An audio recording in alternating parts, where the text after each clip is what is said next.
Here I am, sitting in my car for a second day in a row, doing another video, because there's something that I need to emphasize, and that is that North Korea has invaded Europe. When the full-scale invasion of Ukraine happened, um, the president of Ukraine, Zelensky, said very early on, do not send active service people to us. Do not send your troops to us. If there are people who have separated from national militaries who have relevant combat experience, we'd be more than happy to bring them into our official military. Not hiring mercenaries or anything like that, but and they go through a very lengthy screening process and they're not active duty. They're fully separated from their militaries, and for the most part, once this is over with, they're going to be able to have Ukrainian citizenship because they're fighting for the freedom of Ukraine. What we're seeing is not that from North Korea.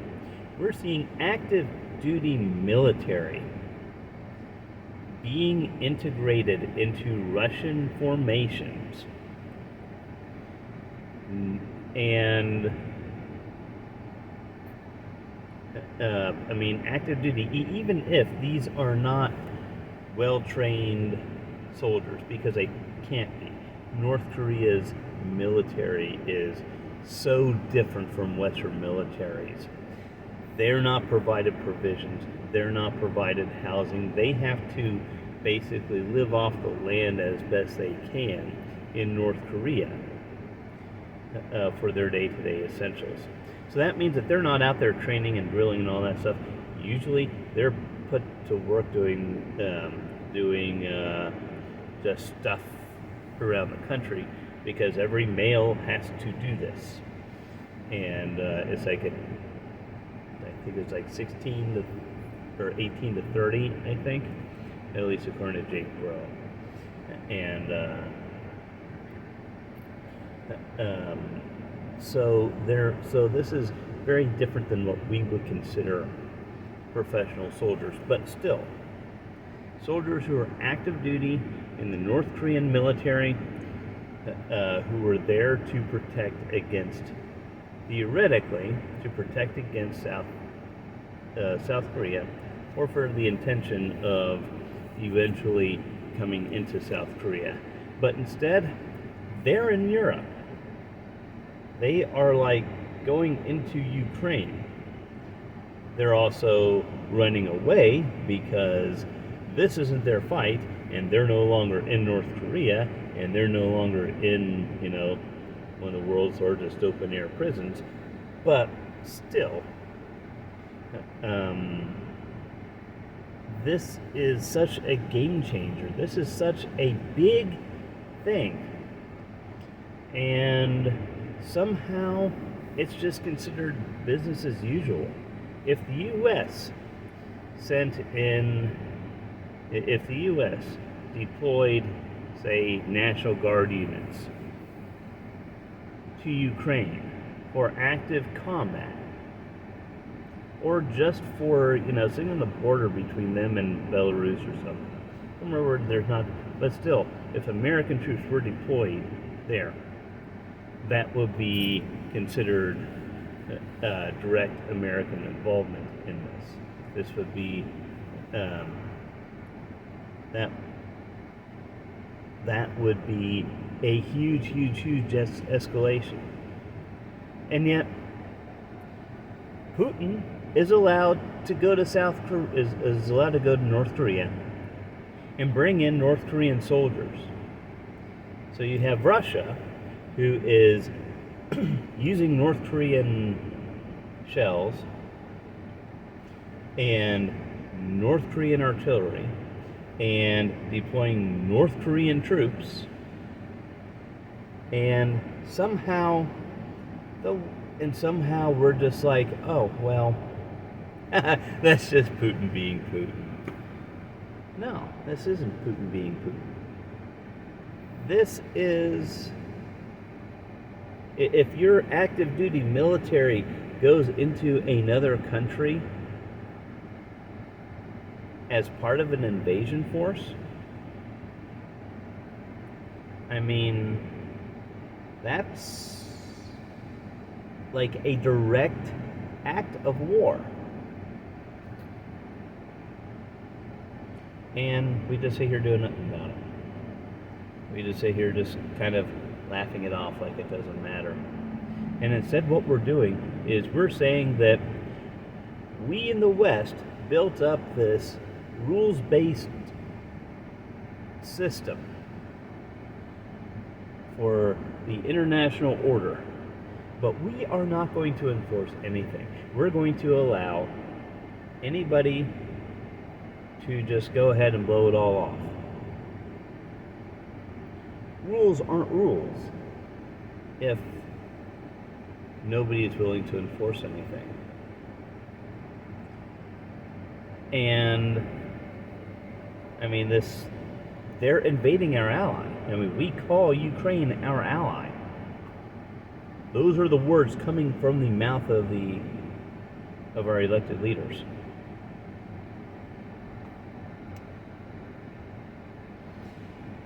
And it's really just heartbreaking to see just how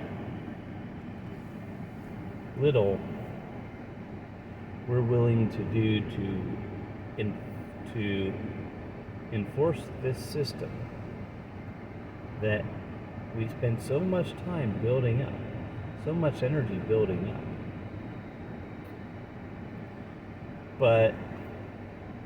And NATO has this huge military capability.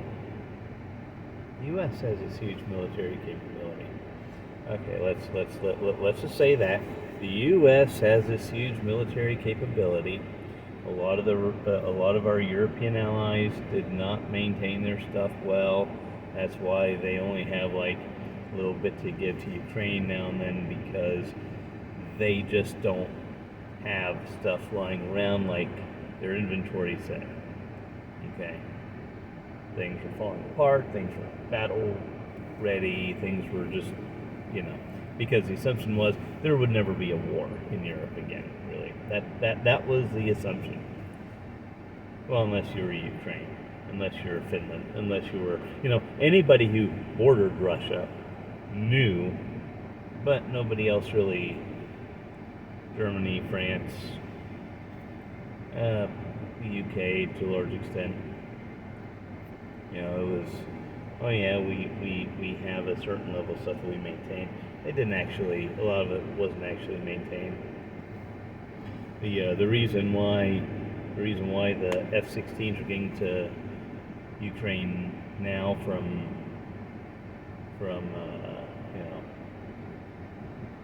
Netherlands and from Denmark was because they were not in good shape. They needed like a year's worth of restoration and reconditioning and upgrading in order to be worthy of flight. And now they're they're getting F-35s to replace them, which was their plan all along. In the meantime, they just let things go to crap. And that it's understandable because they got the U.S. backing them up, right? Right? Do they really? Are we really committed to our global order, to the system that was created at Bretton Woods? Because so far the answer has been no. So far the answer has been that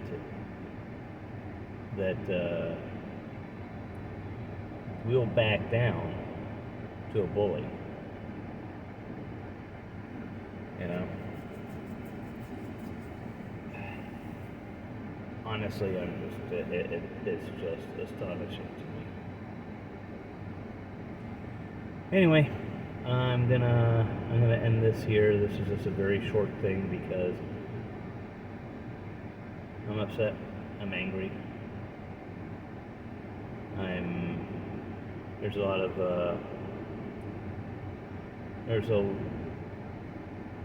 there is power, military power. Doesn't matter if you constantly demonstrate that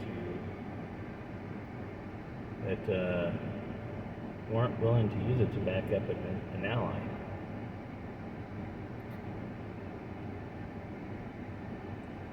"31 Abrams tanks.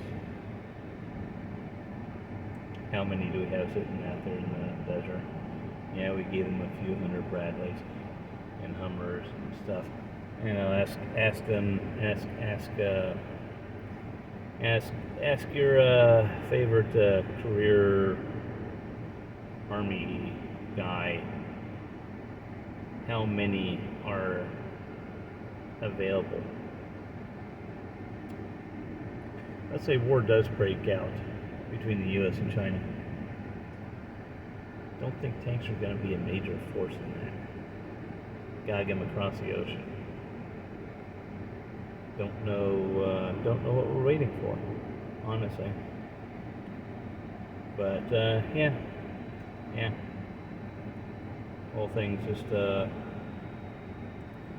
another escalation. Just another. Oh, well, Ukraine now has to fight off two countries. Well, that are actively invading them. No big deal, right? No big deal. At least not according to the national media, which has been pretty much silent on this. The only people talk about this are YouTubers. And there's a reason for that. It's because nobody wants to acknowledge that Putin's New World Order, which was the topic of my last video, go watch that.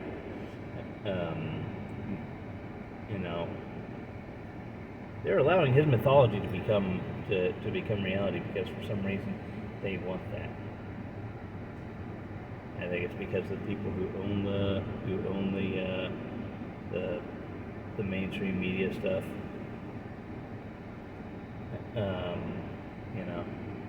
they don't want to acknowledge that that things are changing, that the world is changing, and that it's not going to go back to the way it was. Young people know this. See them talk about it all the time. A lot of other people, they just ignore it. They think that, oh, we're just going to go back to the way things were in February 2022, and that's not the case. It's not going to go back that. It's not going to go back to that. It can't. The rules have changed, and we as a country need to acknowledge that. Anyway, I'll catch you next time.